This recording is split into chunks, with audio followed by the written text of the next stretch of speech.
Yeah, meanwhile, you see LeBron James and the Lakers putting up 54. No, we need to stop here. We need to stop this right here. Oh, it's in the building. What's up, Paul? How you doing? Paul Pierce joining us right now here on set. And, again, the Celtics down 54-48. That's my dog. Bringing that gas in that front row. Took Eddie's seat. I see Paul, first, got to ask you, how was the pregame? You guys had an event at the Greatest Bar, Bush Mills. How'd that go? That's the sound, guys. Can y'all hear me? Yeah, there we the go. Greatest Bar, you know, a big tradition here in Boston. One of the great bars down the street from the arena. Had a chance to enjoy some time with the fans, enjoy some Bush Mills. I'm here a part of Bush Mills. You know, one of the original whiskeys. Withstood the test of time, like an original OG like myself. Hello. No, it was a great time just enjoying the fans, though. It was great. What do you think of the game so far, just like the pace of this game? I mean, you know, we're not hitting shots right now. I mean, that's a big key, and I just feel like we're playing down to the level, and that's what I've seen throughout this year. You know, the Celtics are clearly a great team, but sometimes I think they get caught into playing down to the level of their opponent, and I feel like that tonight. You know, Lakers aren't a great team, but listen, how can you not be up for a game when LeBron, Lakers, AD come in the building? No question. National television. You know, so I expect a better second half, and I'm sure they'll come out with more of a sense of urgency. Pete, we was talking about this before you just came, and we were talking about the fact that when they don't have their shot falling, right? The three's not, they're 4 for 19. When you don't have that, why not go to Jason Tatum in the mid-post area? And then that way, he could go to work, try to get something easy. And then if they double, you know this. You get that ball in that mid-post, if they double, you can see it. If it comes from top, you got baseline to go quick. You go quick baseline. If they come from baseline, that's a long rotation. Take a couple dribbles out, pass it around. Now they scrambling around. When things aren't going well, why not go to that? What do you think? Well, I think you got to find different. I think you got to pick the pace up more. You know, that's not the way they play these days, Eddie. You know, they don't go to mid-post. It's a spread, 4-in, 1-out type of offense most of the time, a lot of pick and rolls. But I think the Celtics, with the lineup, when you got a small lineup with Grant, Williams, and Brown and Tatum, you have to play faster. Sure. And I think they need to pick up the pace, they need to rebound the ball, and play with more pace, and that's where they'll get easy opportunities. I want to ask you about LeBron at this age, what he's doing. I mean, we all played. Eventually, Father Time wins out. How is he able to do this? I mean, I'm beyond words for what LeBron is doing. I mean, he's 38, his 20th year in the league, right? Yeah. And he's still averaging 30 points a game. Crazy. He's still doing the same dunks he was doing at 21. I mean, you just have to appreciate his greatness because players like this don't just come along. And for me to have an opportunity to play against him, for me to have an opportunity to sit here in the stands and watch this greatness, it's amazing. And, you know, he has exceeded expectations based on he had to deal probably the most pressure coming out of high school expectation-wise in the league that we've ever saw. Jordan was great, but he didn't have the same type of pressure coming into the league. You forget LeBron was on the cover of Sports Illustrated. I was at the All-Star game in Philadelphia, and I remember the locker room talk. There was like, there's a kid in high school right now that can play in this game today. And I was like, what? Wow. You know what I'm saying? Yeah. So to deal with those type of expectations and live up to it and probably surpass it, he's going to pass Kareem's record in scoring. He's not only going to pass it, he's going to crush it because you got to figure he's going to play at this level for a few more years. For sure. 40,000 points, that will never be broken in my lifetime. Yeah. All right, so look, we was talking about this in the pregame.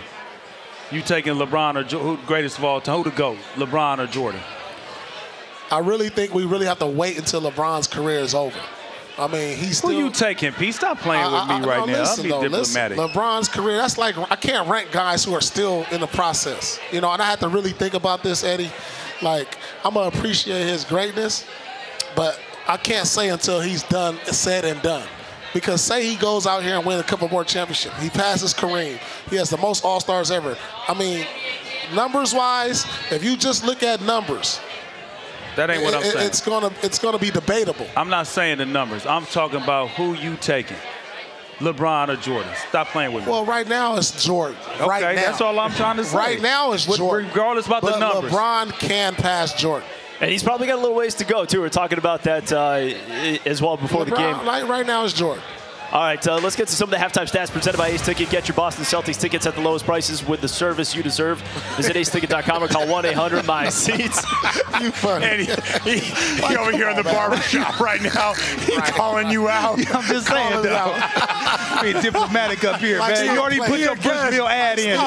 He come in with a guest. You over here pressing him, man. Yeah, man. You know how we do. Celtics offensively had trouble getting going there in that first half. When you talk about, we're talking about LeBron, the greatness, everything else. What do you think of Jaylen Brown, Jason Tatum, what you've seen from them this season, and what you want to see from them tonight to kind of respond, being down by 6 here at the half? Well, I would like to see Jason Tatum be a little more aggressive, but on the same note, I think they have to be a little more aggressive of getting him the ball in his spots. You know, he has 6 or 8 points right now. Yeah, he's at 8. You know, he's clearly an MVP candidate, could win MVP this year. So clearly, a lot of things are ran through him. They go as he goes. And he's been consistent night in and night out carrying this team. So I like to see them put him in better situations so he can be aggressive. When you had a matchup like this is Tatum versus LeBron, it's Lakers, Celtics, national TV, all that stuff, you were going into a game like that. Would you say, like, all right, I got to feel this thing out, I got to come out aggressive? Did you have a preconceived mindset of going into a game? Well, I think as a star who gets the ball, who knows that this is his squad, he has to have the same mentality pretty much every night. Mm-hmm. Like, he has to be aggressive. He's a guy who averages 30 points a game. Yeah. Like, he has to be aggressive, whether it's getting to the line, initiating offense, getting other people involved. That's got to be his mindset, aggressive every single night. And so I know, me as a scorer, when I had a first half like this, I knew the second half I was going to be much more aggressive coming out. I experienced it. Yeah. One time, Paul comes into our building in New Jersey. I think you were 0 for 8. I was like 1 for 13. Yeah, I'm like, man, Paul Pierce, I hear all the hype. He dropped 48 in the second half. Like, damn. Hey, P, so look, you were saying getting JT the ball in his spots, and that's why I go back saying that I'm not asking you to go force feed him in the post like back in the day, like how we were doing. I'm talking about 2-3 times a quarter, especially if it's getting raggedy and a little janky out there. Give him the ball. Give him the ball down there and let him go to work. Instead of him always seeing a wall of defenders or always seeing 2 on him. Yeah, you're saying get him closer to where he can take 1 or 2 dribbles. That's all I'm trying to say. Basketball or make a play for somebody That's all else. I'm trying to say right there. Meanwhile, Jaylen Brown leading the way for the Celtics in that first half. Jaylen Brown an all-star to you? I think he should be, right? He's an all-star, right? Not a question. Why you ask that question? Yeah, hey, he be on him about his questions, too. Yeah, man. Giles, come on, step your question game. All right. I've been defending you, but with that one right there, I can't do nothing. How far away is Jaylen Brown from becoming an all-star starter? Well, in a real world, Jaylen Brown is an all-star starter. In my opinion, he's the best 2-guard in the NBA, the way he plays on both sides of the ball. But we all know the all-star game is about a popular opinion. Yeah. You know, Kyrie Irving is definitely more popular amongst fans than Jaylen Brown. So it is what it is. You know, that's the way the cookie crumble. But he should just be happy he's gonna be in the game. Yeah, you know, I was never fortunate to be a starter, but I was fortunate to play in 10 all-star games without never being a starter, and I was happy with that. Yeah, I was gonna say something about that, like, being a starter or just making the game. Like, it don't even matter at that point, right? You just want to be in that thing, right? And I'm happy being in the locker room, being noticed as one of the best in the league. I'm happy. Big money Boo-Ray games, those are much better than the play. Yeah, Jay Kidd still owe me money from the All-Star game. Why you call him? Why you got his business in the street? He ain't no good. He got people business. Hey, he ain't never going to forget still owe me something from a Boo-Ray at All-Star weekend. Ask KG. I'll let him know. This is a story we need to put on. This is a real life story. More of a podcast.